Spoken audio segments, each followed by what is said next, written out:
¿cómo te gustaría ser? ¿Como cuál personaje del Antiguo Testamento?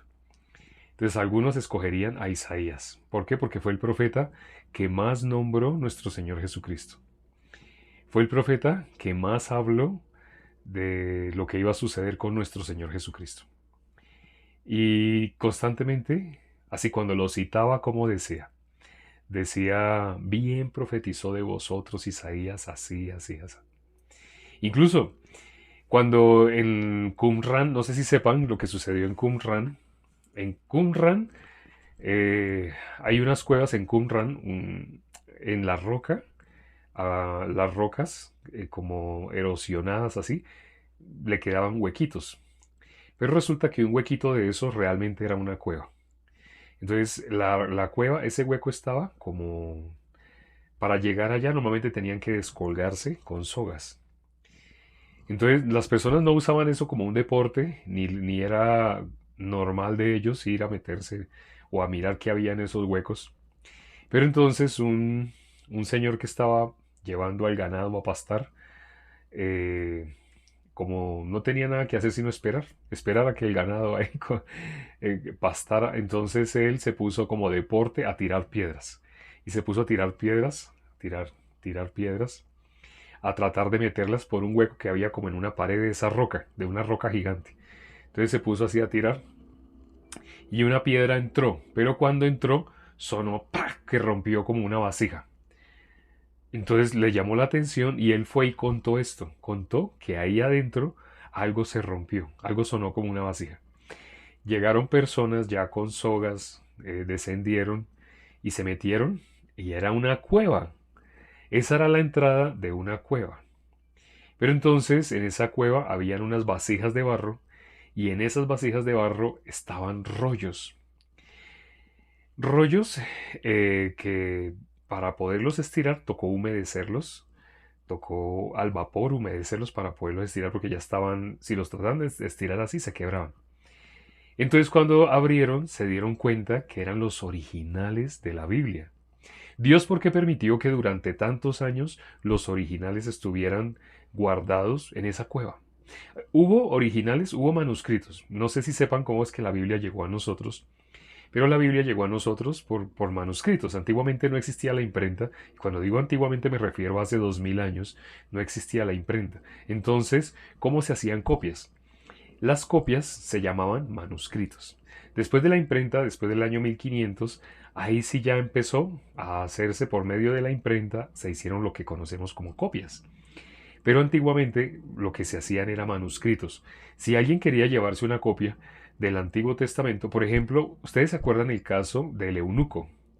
El eunuco, él hizo un viaje muy largo, él venía desde Etiopía, aquí se nombra Etiopía, él venía desde Etiopía.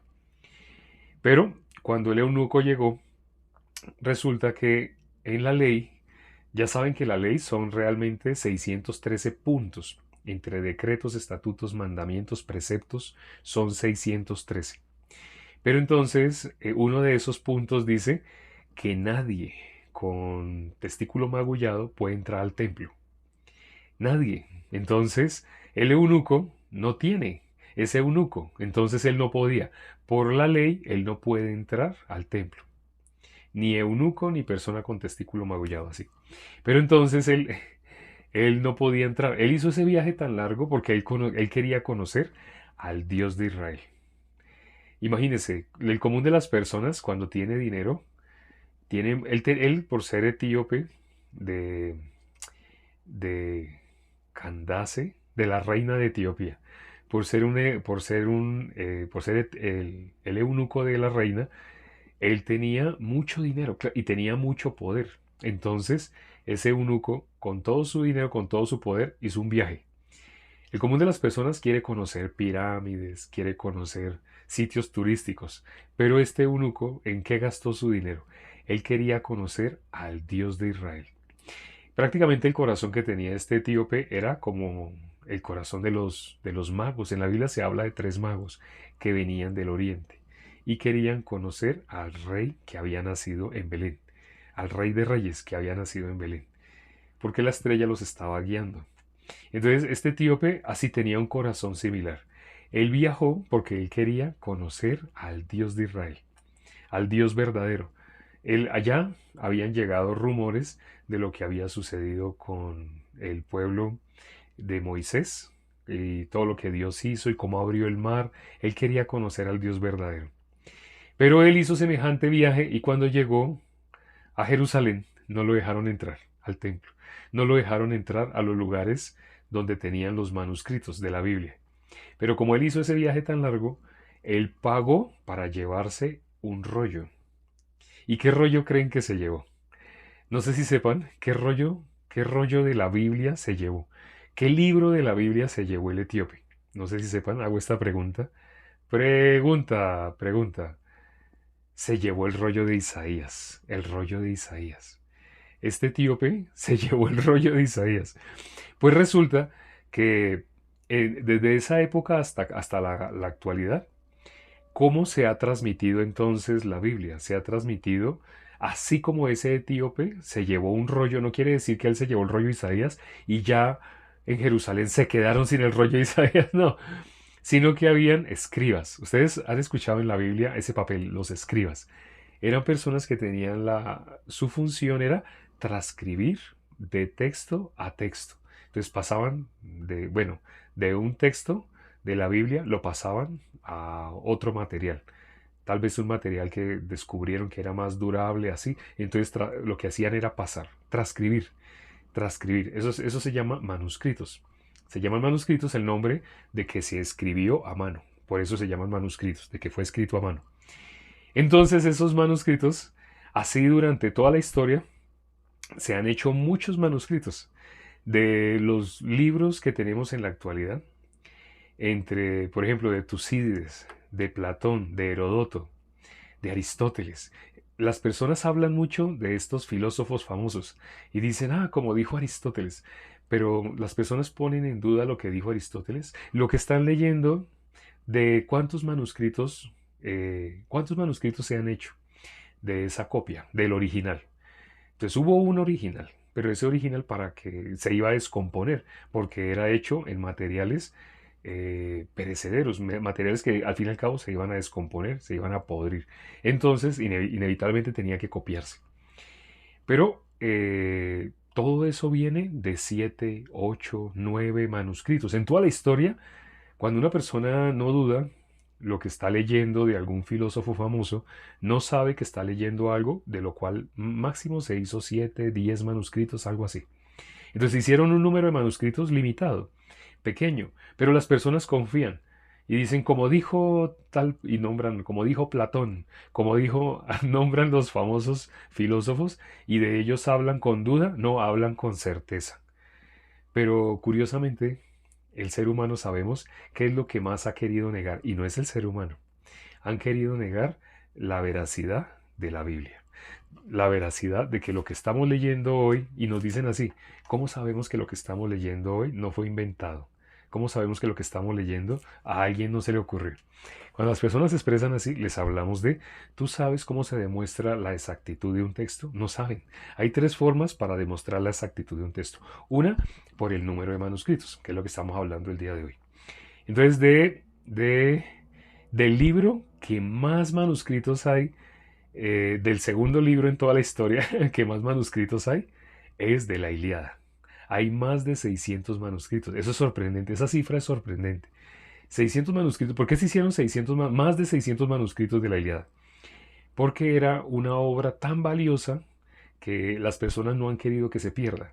Entonces han hecho manuscritos. Habían personas que viajaban de diferentes partes del mundo a donde se encontraban los originales de la Ilíada. ¿Y con qué intención viajaban de todas las partes del mundo? Porque querían llevarse una copia original de la Ilíada. Entonces llevaban personas, escribas también, que iban a mirar los originales, no los podían tocar y solamente iban transcribiendo para llevarse esta obra que tenía tanta fama. Por eso se hicieron 600, hay más de 600. Se han encontrado más de 600 manuscritos. ¿Por qué los manuscritos son una de las formas de revelar la veracidad o exactitud de un texto que tenemos hoy en día?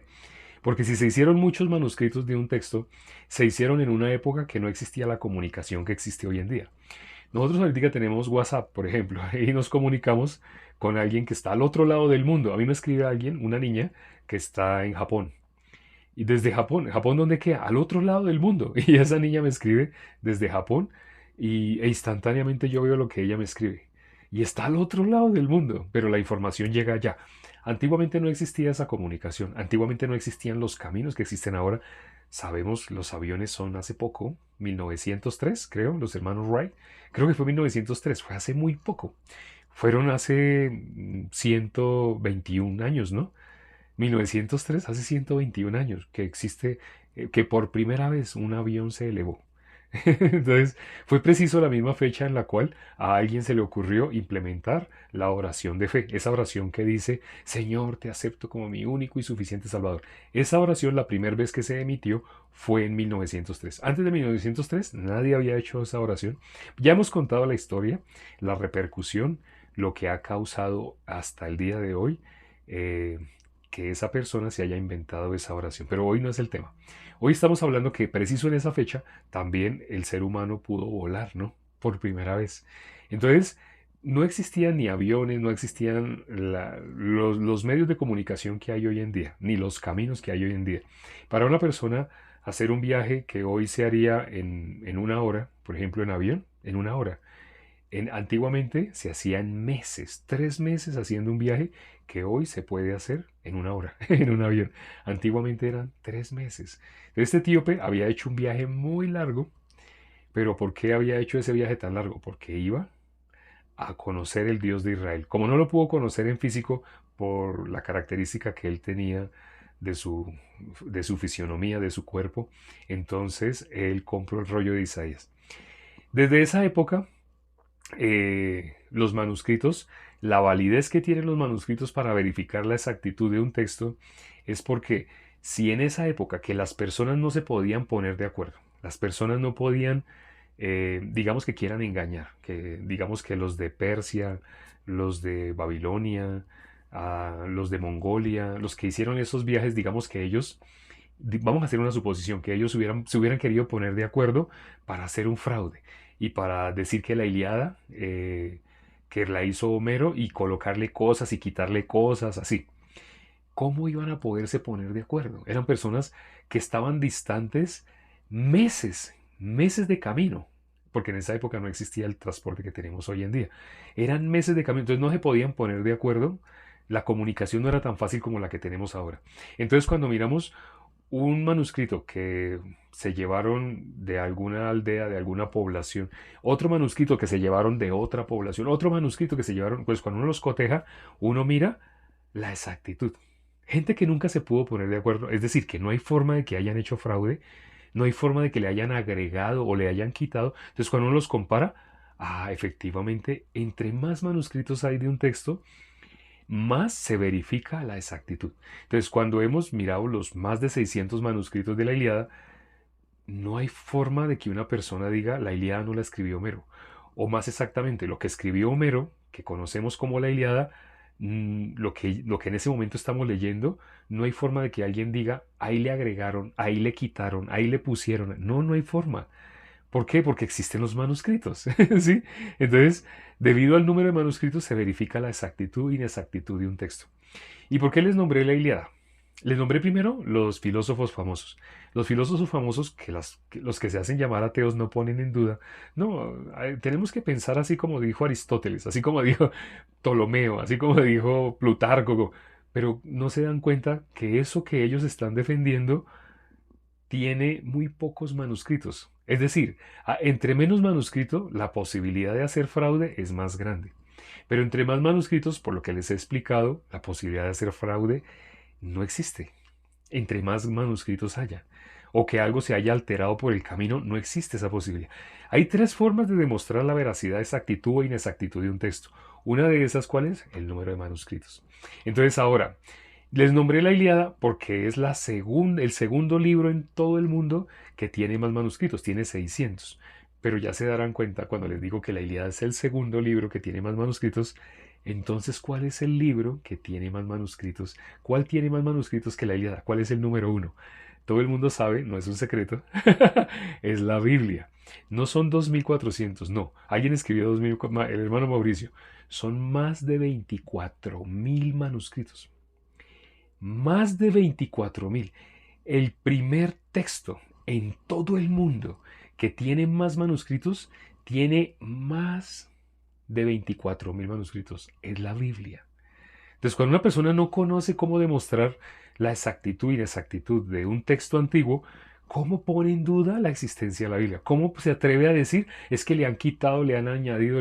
Ciertamente, desde 1970, lo que han hecho, Satanás no ha podido destruir la veracidad de la Biblia. Pero ¿qué ha hecho? A través de doctrinas que surgieron, sobre todo en los 70, surgieron muchas doctrinas que, estando bajo las obras, es decir, sin el Espíritu de Dios, quisieron hacer Biblias en lenguaje moderno. Hay Biblias que tenemos del año 1995, del año 2000, 2008, 2005, 2010, 2015. Todas esas Biblias en lenguaje moderno, lamentablemente, sí han manoseado lo original. ¿Qué han hecho con lo original? Supuestamente que para que sea más entendible, la expresión lenguaje moderno ha surgido para cambiar el sentido total. Realmente, al reemplazar palabras y decir que es que son sinónimos, le han cambiado. Casi a diario me escriben personas que me mandan alguna fracción de la Biblia. Y cuando me la mandan le digo, eso es una Biblia moderna, ¿cierto? Ah, sí, ya no quiero dar nombres de las versiones modernas, pero hay muchas versiones modernas, todas ellas están adulteradas. Es decir, tiene el mismo número de capítulos, bueno, ni siquiera, porque hay unas que le han quitado, a esas sí les han quitado versículos específicamente, les han quitado capítulos, casi que capítulos completos, no pasajes completos a la Biblia, en las Biblias modernas. Por eso no recomiendo. Ya estamos a puertas de la venida de nuestro Señor Jesucristo. Ya estamos al punto de ver el final, de ver, bueno, nosotros no, nosotros vamos a ir, pero ya ya todas las señales se han cumplido. Pero desde el 70 para acá, sí, lamentablemente Satanás cómo ha podido distorsionar. Y es que hay ahora los ateos, para eh, poder argumentar, muestran dos versiones de Biblia y dicen, mira, aquí dice así y aquí dice así. No cambia el sentido. ¿Y qué haría uno? Uno quedaría callado si no conoce lo que les estamos explicando el día de hoy. Entonces, antiguamente hasta 1960, la Biblia fue traducida únicamente sin ningún sentido. Inclusive la de 1960 solo fue una actualización de la del 1903. Pero entonces no había ningún interés de agregarle o quitarle para poder entender. Solamente se traducía y se escribía, así no entendieran. Sin entender, pero se escribía.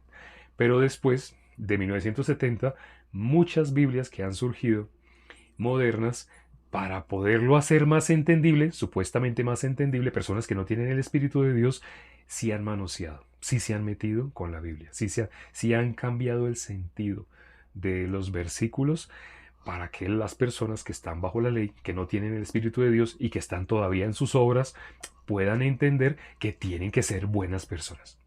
Sabemos que ese no es el corazón de Dios, nadie es bueno, pero ya con las Biblias modernas, ahí se ve, Dios que quiere que hagamos esto, Dios quiere que hagamos, porque las personas que las han supuestamente traducido, ni siquiera las han traducido, lo que han hecho es supuestamente ponerla en lenguaje moderno. Por eso cuando ustedes oigan, esta Biblia es en lenguaje moderno, no se metan con eso.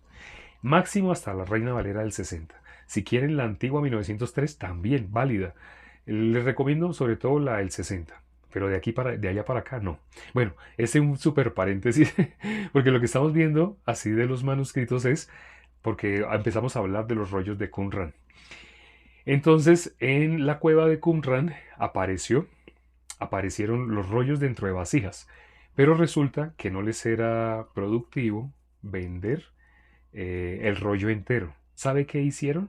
Empezaron a desdoblar algunos rollos a la fuerza y los partían, pero los partían intencionalmente, porque un arqueólogo pagaba, digamos, $100 por un fragmento del rollo de un manuscrito original de la Biblia. Entonces, por un fragmento iban a pagar $100.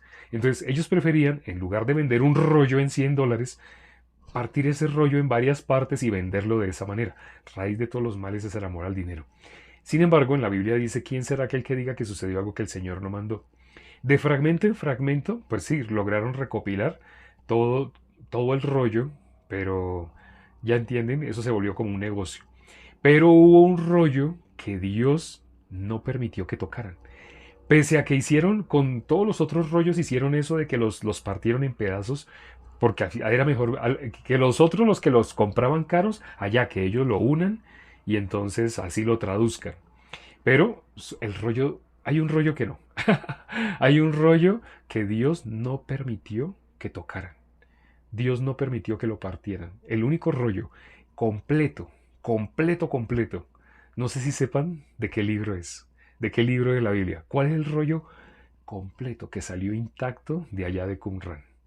Ya saben, imagino que sí. Isaías, el de Isaías. Estamos hablando de Isaías. ¿Qué leímos en el capítulo 20? En el capítulo 20 vemos cómo vivió Isaías. 3 años, aquí dice, 3 años Isaías cómo estuvo, andando desnudo, andando descalzo. Cuando ustedes ven en la calle una persona desnuda, descalza, ¿ustedes qué piensan? No piensan que es un indigente, que es una persona así, un loquito, uno llama un loquito, ¿no? Así anduvo Isaías, desnudo, descalzo, 3 años. Entonces, esto que estamos viendo hoy, que vimos el día de hoy, es algo que las personas casi no conocen. Hay otro siervo de Dios que muy grande, es más, Jesús dijo que nunca entre los que nacen de mujer se ha levantado alguien más grande que él. ¿Y él cómo vestía? Él vestía como un loquito. Así él vestía, ustedes han visto la película Rambo 1, donde él encuentra una capa y le abre un hueco y mete la cabeza y se coloca un cinto. Así andaba Isaías, así andaba Juan el Bautista. Así, parecía un loquito, ¿no? Parecería como un loquito. Pero Dios ¿qué usa? Dice la Biblia, vamos a mirar, ya nos queda poco tiempo, pero vamos a mirar Primera Corintios capítulo 1. Vamos a mirar Primera Corintios capítulo 1, versículo, ya saben, 27, 28 y 29. Dios, ¿a quién usa?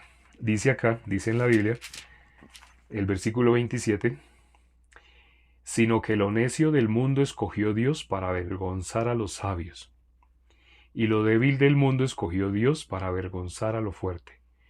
Y lo vil del mundo y lo menospreciado escogió Dios y lo que no es para deshacer lo que es, a fin de que nadie se jacte en su presencia. Y el versículo 30 que dice, mas por él estáis vosotros en Cristo Jesús, el cual nos ha sido hecho por Dios sabiduría, justificación, santificación y redención, para que como está escrito, el que se gloríe, gloríese en el Señor. Dios a quién ha usado? Dios ha usado lo vil y menospreciado del mundo. Lo que el mundo ha menospreciado, eso es lo que Dios ha usado. No solamente en esa época, siempre, en todas las épocas, Dios a quién usa lo vil y menospreciado del mundo, lo que el mundo va a juzgar, lo que el mundo va a decir está mal, está loco, está separado, así, secta. A nosotros, ¿cómo nos dicen? ¿No nos dicen secta? Nos dicen así, ¿cierto? Cuando anunciamos el Evangelio, lo que ¿usted a dónde va? Usted no me diga, ¿usted a dónde va? Pues no me siga hablando así de Dios, uy, no, usted me está confundiendo, porque yo tengo mi seguridad de que yo soy hijo de Dios y soy, así me hablan las personas. Y le decimos a las personas, bueno, tú tienes tu derecho a apretar los ojos, a apretar los puños y decir, yo soy hijo de Dios. Pero ¿y si la Biblia dice que el camino que tú estás transitando no es el camino que lleva Él? ¿No te interesaría saber bíblicamente cuál es el camino que lleva verdaderamente delante de Dios? Ay, no. Usted me está diciendo que yo no soy hija de Dios, yo no soy hijo de Dios, que yo estoy separado de Dios. Pero no lo digo yo. Te quiero mostrar la palabra de Dios. ¿Te interesa la palabra de Dios? Si te interesa la palabra de Dios, con la palabra de Dios te puedo hablar. Pero si quieres hablar cerrando la Biblia y solamente con positivismo, ponga música bonita, música que diga, te alabo mi Señor, me faltan las palabras para decir cuánto te amo. Si eso es lo que quiere un cristianismo de esa manera, entonces no necesita la Biblia. ¿Qué necesita entonces? El radio. Necesita un equipo con alto volumen y coloque música que le haga sentir cosas. Esa es la religión que tiene la gran mayoría de las personas en esta época. ¿Confían en Dios? No. ¿Y cómo nos llaman a nosotros? Porque les anunciamos la verdad. Nos dicen secta. Ciertamente, la palabra secta significa separado.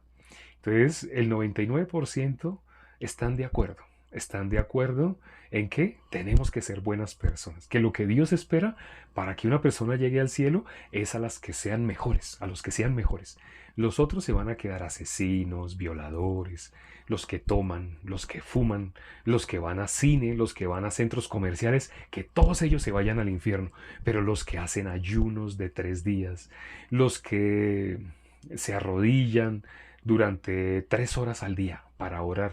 Los que, igual que estamos describiendo los fariseos, eso que estamos diciendo, quienes ayunaban y ayunaban, quienes oraban largamente, los fariseos. O sea, en esta época no hay personas que piensan igual, hay personas que piensan igual, piensan de la misma manera, que los que van con Dios son los que hacen ese tipo de cosas.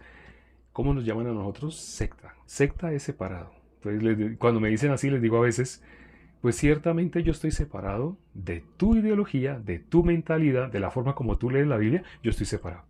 Ay, pero todas las iglesias, exacto, no todas, el 99%. El 99% piensan como tú, piensan así. Entonces, si yo solamente soy el 1%, efectivamente yo estoy separado de ustedes. Efectivamente, para ustedes yo sería secta. Es normal, ¿sí? Pero soy justo. Yo voy con Dios. Justo, no me diga eso. Yo sé que en la Biblia dice que no hay justo ni un uno. Sí, pero te tengo una sorpresa. En la Biblia dice, irán los justos a la vida eterna. En la Biblia dice, el justo por la fe vivirá. En la Biblia dice, el justo Noé, varón justo. Así dice la Biblia. Noé, varón justo. Dice Lot, el justo Lot, abrumado por... Entonces tú me nombras un versículo de justo. Yo te puedo nombrar más de 200 versículos de justos también. Tú me nombras uno, el que pareciera que dijera que no hay. Yo te puedo nombrar más de 200 versículos que evidencian que sí hay. No me hable más. Bueno, si quiere no hablamos más. Ya, cuando no hablo más con una persona se cierra. Dice la Biblia, a quienes les retenga los pecados les son retenidos. Esa persona no quiere seguir hablando conmigo. ¿Sabe qué está haciendo esa persona? Está reteniendo, está sin querer queriendo. Esa persona está haciendo que yo le retenga los pecados. Si esa persona no me escucha hasta que reciba la salvación, esa persona, ¿qué está logrando? Que sus pecados permanezcan en él y que muera en sus pecados. Pero yo se los estaría reteniendo porque yo no le seguía hablando. Esa persona decidió no hablar conmigo. Parece que fuera esa persona la que decidió. No fue esa persona la que decidió. Satanás hizo que esa persona no escuchara la única opción que tenía para pasar de las tinieblas a la luz. Nos pasamos, no era la intención. Vamos a orar ya para terminar. Padre, gracias por este tiempo que nos permites para considerar tu palabra. Padre, gracias porque así bien a través del libro de Isaías podemos ver un siervo tuyo. ¿Cómo se vería? Las personas se hacen imágenes de Isaías, pero cuando miramos la descripción de lo que realmente estuvo haciendo Isaías, porque tú le decías, Isaías andó 3 años, desnudo, 3 años descalzo. ¿Cómo verían las personas a Isaías? ¿Cómo pensarían de él? Como un demente. Pero la palabra dice, tú mismo dices que tú escogiste lo vil y menospreciado del mundo. Lo que el mundo menosprecia, eso es lo que tú escogiste para avergonzar a los sabios. ¿Cuándo serán avergonzados? Hay un momento en el cual van a ser avergonzados. Cuando ya no puedan pasar del lugar de tormento al seno de Abraham, cuando ya les sea imposible, en ese momento van a clamar a Abraham. Ahí sí le van a hablar a Abraham y le van a decir, Padre mío, Padre mío. Tú nos dejaste un ejemplo. En la Biblia tenemos un ejemplo. Las personas lo conocen, no lo conocen. El común de las personas que conoce lo que por tradición la mayoría ha dicho. Por confiar en la mayoría, ¿en qué se están apoyando? No en la palabra de Dios, sino en los hombres. Y la Biblia dice, ¿qué pasa con el hombre que confía en el hombre? Ten misericordia quienes han escuchado el día de hoy. Permite, Padre, que abras sus ojos, que sus ojos sean abiertos, que su entendimiento sea abierto para que comprendan las escrituras. Te lo pedimos con un mismo corazón con quienes están orando en este momento conmigo y hemos orado en el nombre de nuestro Señor Jesucristo. Amén.